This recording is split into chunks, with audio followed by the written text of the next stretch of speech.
एक बात मैं तुमसे निवेदन कर रहा हूँ। बोलो।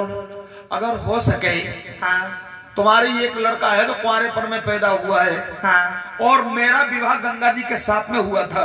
हाँ हमारी कुछ गंगा जी से अनबन बन गई, तो मेरी छुट्टा छाड़ी हो गई है, लेकिन एक लड़का मेरे हुए। हाँ।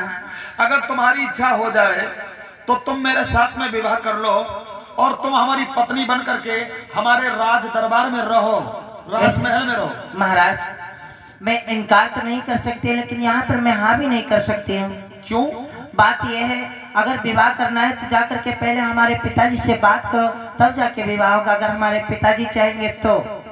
यू बता, ब्याह तू ही करिएगा तेरे बाप करिए? ब्याह तो हम करें, लेकिन मर्जी तो पिताजी की होगी ना। ये थोड़े कि हम अपनी मर्जी की हो जाए। अरे ना। हाँ एक बात सुनिए जरा। हाँ बोलो। अगर आपकी इच्छा है हम सन करियो ब्याह, और बाबुल से क्या जानिए सुपुरबो मेरी आह। हो सकता है तुम्हारे बाप के पास में चलो, तुम्हारा बाप ना ही कर जाए तो विवाह नहीं होगा। अगर ब्याह ना हुई है तो समझ लो हम जिंदा नहीं रहेंगे तुम्हारे बगैर। तो हम क्या करें? अच्छा एक बात बताओ, हाँ, तुम्हारे पिताजी का स्वभाव कैसा है? बहुत अच्छा है। अगर हम तुम्हारे साथ में तुम्हारे पिताजी के पास में चलेंगे, हाँ तो तुम्हारे पिताजी कुछ कहेंगे तो नहीं? बहुत अच्छे हैं। चलिए फिर चलो आओ। काम के बस अंधा होकर के वो राजा उस लड़की के साथ में चला है, और लड़की के साथ में चल करके उस लड़की के बाप के द्वारे पहुंचा है। और जिस समय बाप के द्वारे पहुंचा है दोस्तों, मल्लाह ने जिस समय महाराज शांतनु को देखा है, तो उस मल्लाह ने राजा शांतनु से हाथ जोड़ करके प्रणाम किया है। अरे आवत देखो भूप, अरे आवत देखो भूप, गरीबन गिरा सुनाई है, गरीबन गिरा सुनाई है। और राजा शांतनु को पलगा पलगा बैठाई है, पूछ लो है दिल की बानी। आज बड़े दिल के बानियात में, बड़े दिल के बानियात में आया रजनानी सही बानी।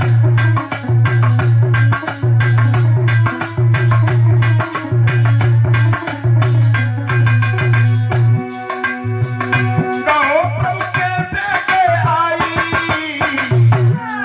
और यह गरीब की याद गई, अनु कैसे तुम्हें आई।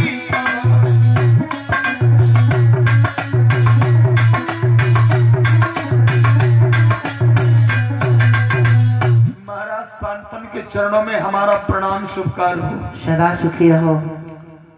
और कहिए राजन। सब कुशल मंगल है, अपनी सुनाओ।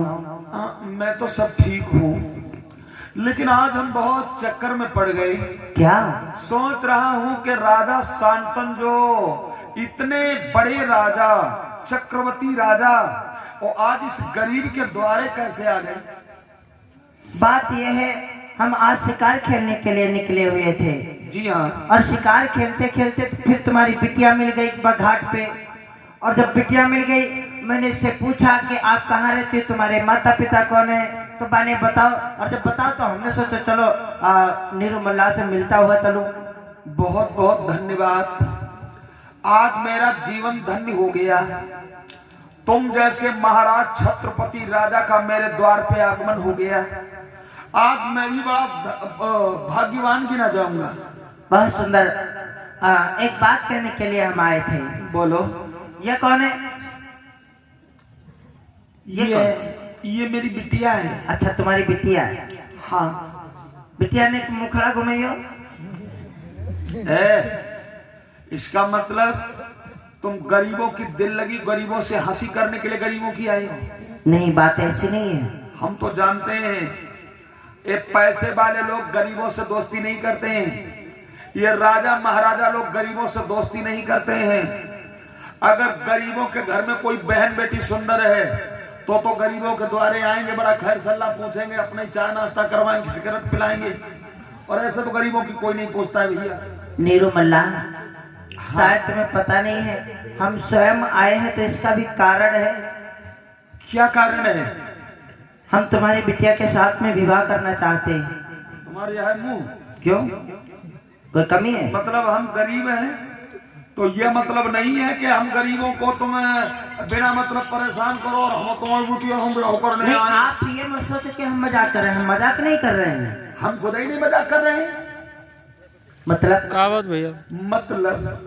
मतलब अब मतलब हम नहीं बताएंगे, लोगों से फैसला करवा लो, वही बता दें मतलब क्या है। इधर आओ। ए बिटिया तुम मत जाना माँ, देखो तो बूढ़ा कैसे मस्ताना घुमाता है। अच्छा एक बात ये बताओ, कहाँ हमारी बिटिया और कहाँ बूढ़ो नो तुम? देखो भैया, मेरा गरीबों का उपहास मत करो, और गरीबों के साथ में ऐसी हंसी करने वाले लोग संपन्न नहीं हो पाते। नीरू मल्लाह, मैं मजाक नहीं करने आया, मैं तो सत्य कह रहा हूँ। अगर आप राजी हो तो हम विवाह करने के लिए तैयार हैं। और आप तो जानते हैं कि हम हस्तिनापुर के राजा हैं। हम जानते हैं तुम दिल लगी करने नहीं आए हो, तुम सांची करने आए हो। हाँ, लेकिन मैंने अपने कानों से एक बात और सुनी है। क्या तुम्हारा विवाह गंगा जी के साथ में हुआ हुआ था? और गंगा जी के गर्भ से 8 लड़का पैदा है, 7 तो मर गए, एक तुम्हारे घर जिंदा बैठो है।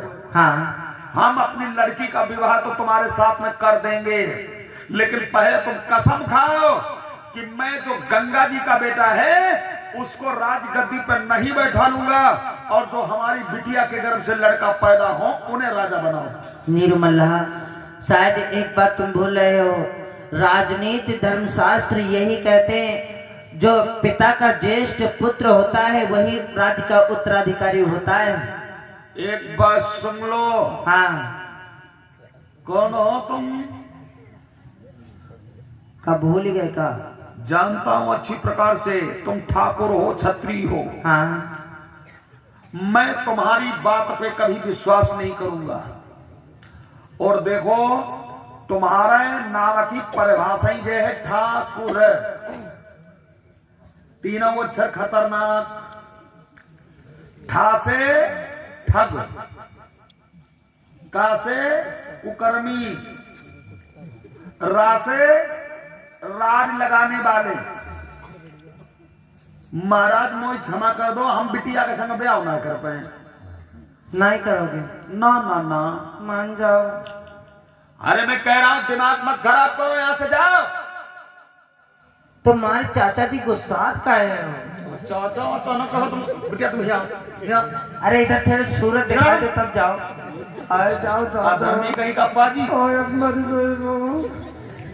मेरे नौजवान साथियों, और राजा शांतन उस लड़की की सुंदरता को देख करके पागल हो गया। जब नीरू मल्लाह ने इनकार कर दिया तो चलती बेरा एक बार हाथ जोड़ करके फिर बोला, चाचा जी अगर तुम्हारी इच्छा हो तो एक बार अपने बिटिया का हाथ मेरे हाथों में दे दो। तो नीरू मल्लाह ने कही शर्त मेरी ये कही है, जो शर्त मैंने कही है अगर उस शर्त पे तुम मंजूर हो जाओ तो मैं अपने बिटिया का हाथ तुम्हें दे सकता हूँ। देखो बस शर्त नहीं, और जो कहो सो हम राजी हो जाइए। ना तो हमें धन चाहिए, हाँ, और ना तो तुम्हारा साथ चाहिए।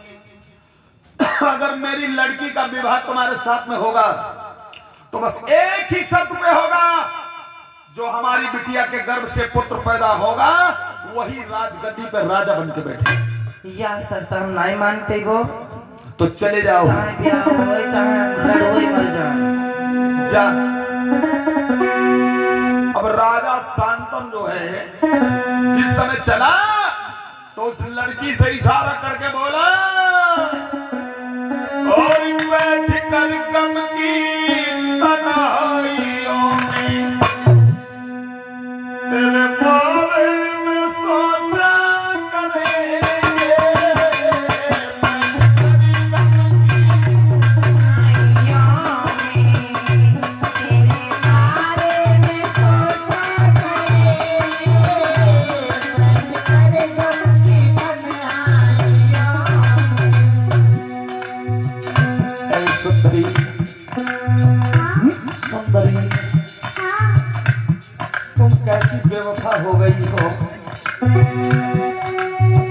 और बैठ कर गम की तन्हाइयों में तेरे बारे में सोचा करेंगे। जब सोएगा सारा जमाना और जब सोएगा सारा जमाना तेरी यादों में जागा करेंगे।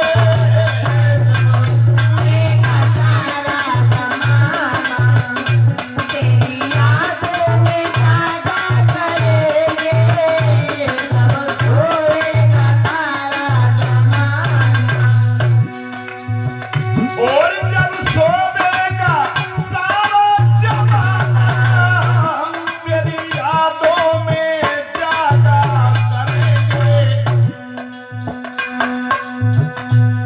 सामने रख के तस्वीर तेरी और सामने रख के तस्वीर तेरी तुझे जी भर के देखा करेंगे। सामने रख के और सामने रख के तस्वीर तेरी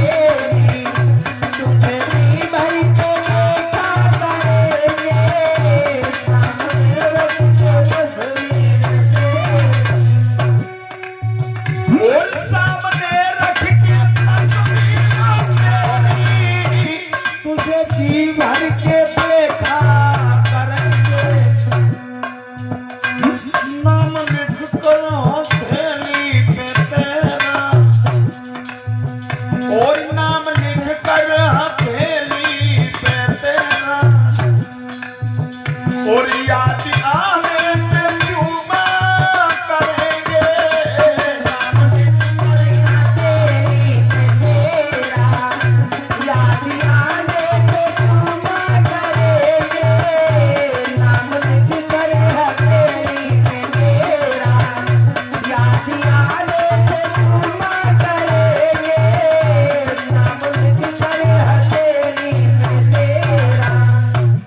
कोई बात नहीं, मैं जा रहा हूं। महाराज शांतन के आंखों में आंसू आ गए। राजा शांतन घोड़ा पे सवार हुए हैं और घोड़ा पे सवार होकर के वो राजा शांतन अपने नगर को वापस चला गया। लेकिन याद रखना दोस्तों, नैनन की गासी बुरी जो जाति कले जो और खान पान भावे नहीं दुर्बल हो शरीर।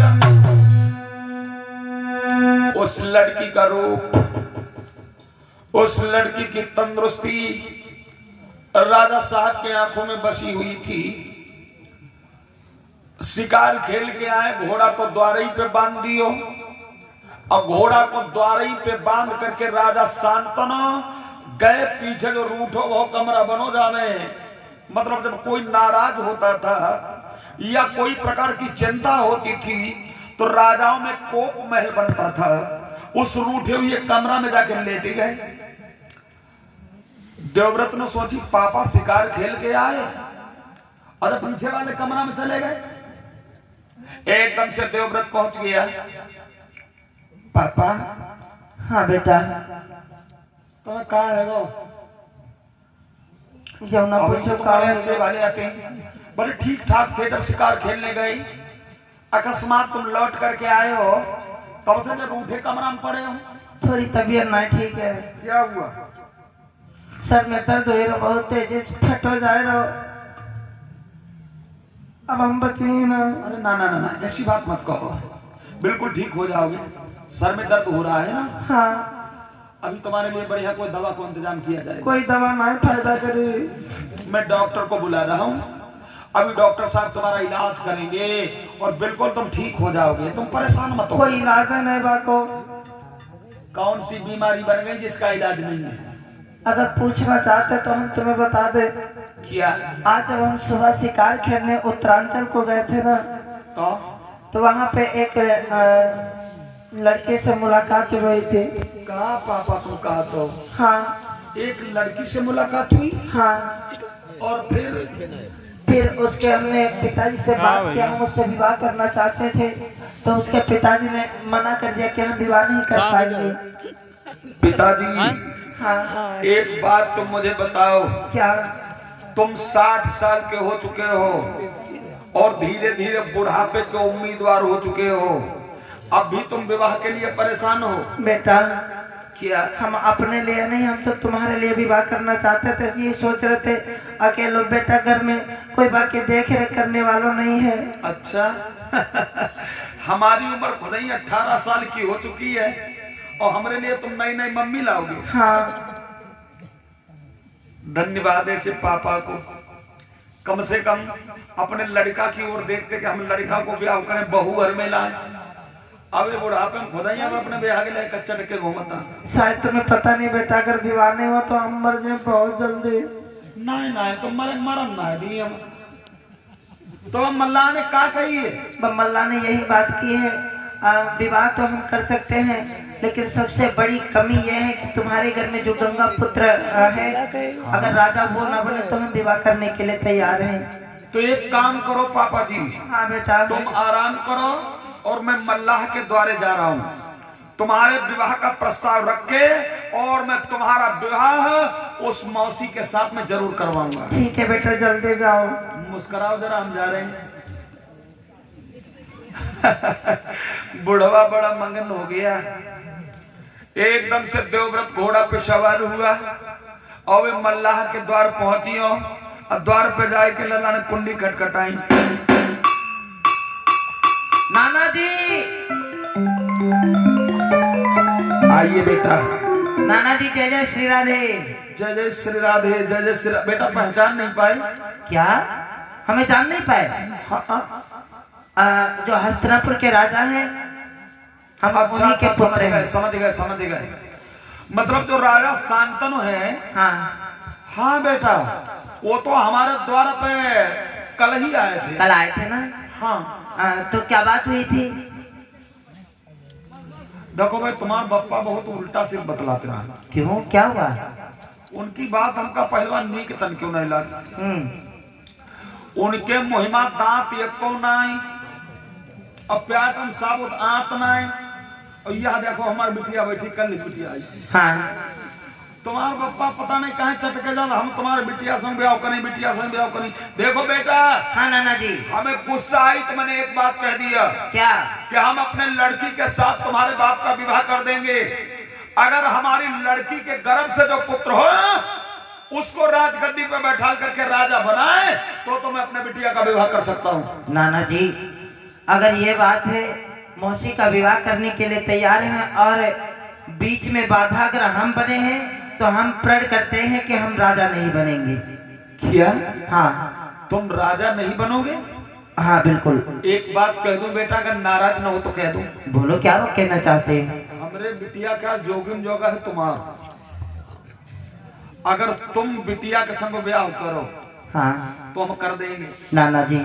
अब तुम्हारे बाप कर आगे वाले 2 दांत गए हैं टूटी, फप होते हवा निकलता है। अब ब्याह के लिए आए। देखो अगर बुरा न लगे तो बेटा एक बात कह दूं। हाँ बोलो। ब्याह करने की हो इच्छा तो 20, 25 और 30 लोग की, जो ब्याह करने की इच्छा हो तो 20 साल से 25 और 30 साल तक हद है। ब्याह करने की हो इच्छा तो 20, 25 और 30 लोग की, जो 40 में तनखीस भाव कोई ब्याह का नाम कबहू मत लीजो, और जो 50 और 60 में हो इच्छा तो निकाल के जूता चांद पे दो, अपनो ही जूता निकाल के अपनी चांद पे धीरे से मान लो और कह दो रे मन मान जा, अब मेरी ब्याह करने वाली उम्र नहीं है। लेकिन नाना जी, अगर मौसी का विवाह मेरे पिताजी के साथ में नहीं हुआ तो मेरे पिताजी मर जाएंगे। हाय हमका लगा तो लड़कों बड़ा खबूचर अपने विषय तनको ना सोचा तो अपने बप्पा के बारे में मर हो जाता। बेटा। हाँ पिताजी। बेटा। हाँ नाना जी कहो।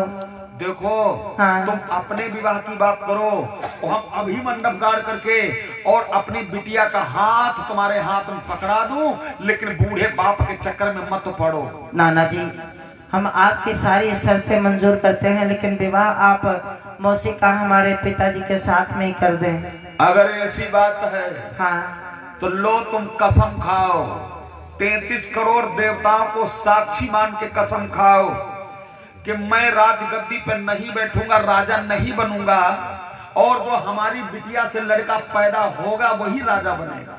अगर ऐसी बात है तो हम प्रतिज्ञा करते हैं, 33 कोटि देवताओं को साक्षी मान करके ये दृढ़ प्रतिज्ञा करते हैं कि मैं राजा नहीं बनूंगा, नहीं बनूंगा, नहीं बनूंगा। तो तेरे बाचा करी बेटा।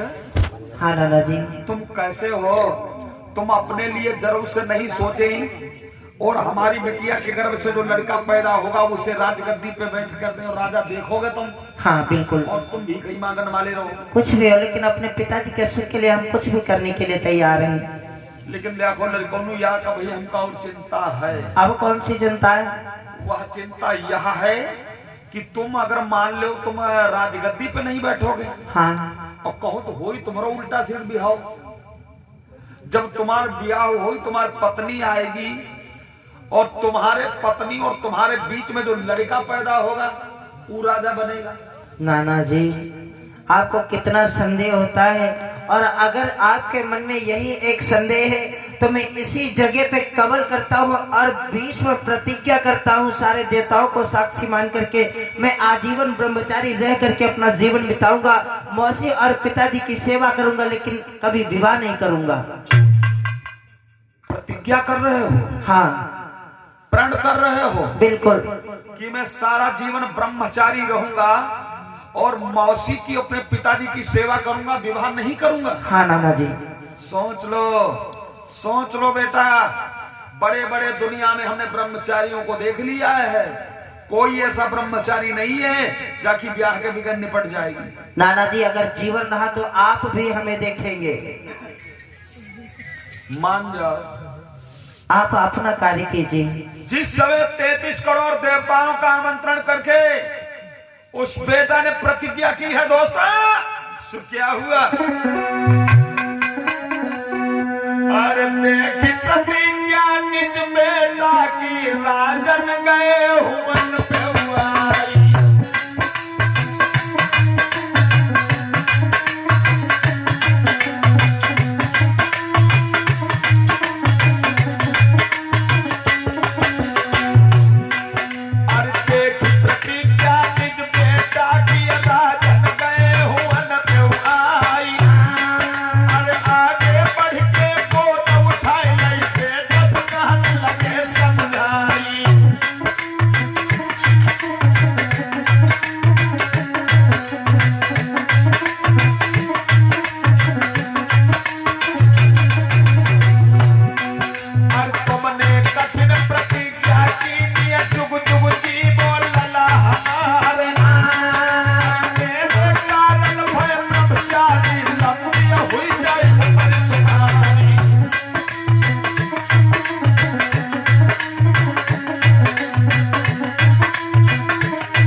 साथ में हुआ।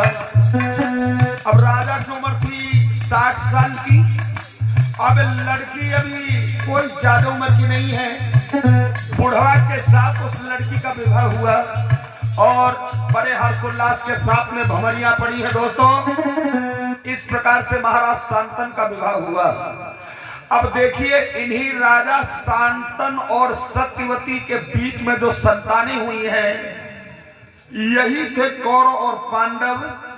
और इन्हीं से ये कौरव और पांडव जैसे महान वीर योद्धाओं का जन्म हुआ।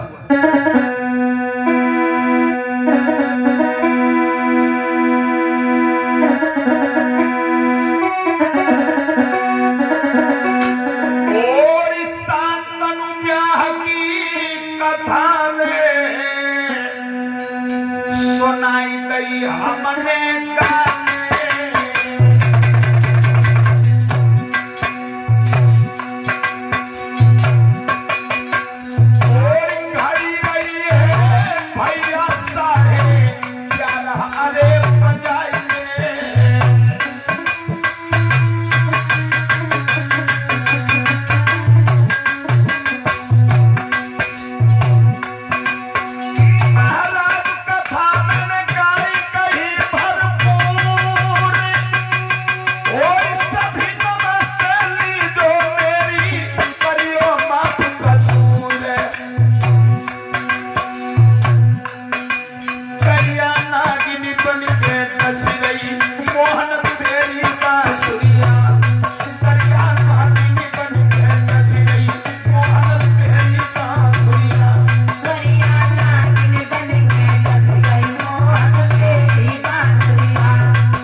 सतगुरुदेव भगवान की जय हो। श्री वृंदावन बिहारी लाल की, ओ श्री गंगा मैया की। इस प्रकार से राजा शांतनु का विवाह दूसरा सत्यवती जी के साथ में हुआ।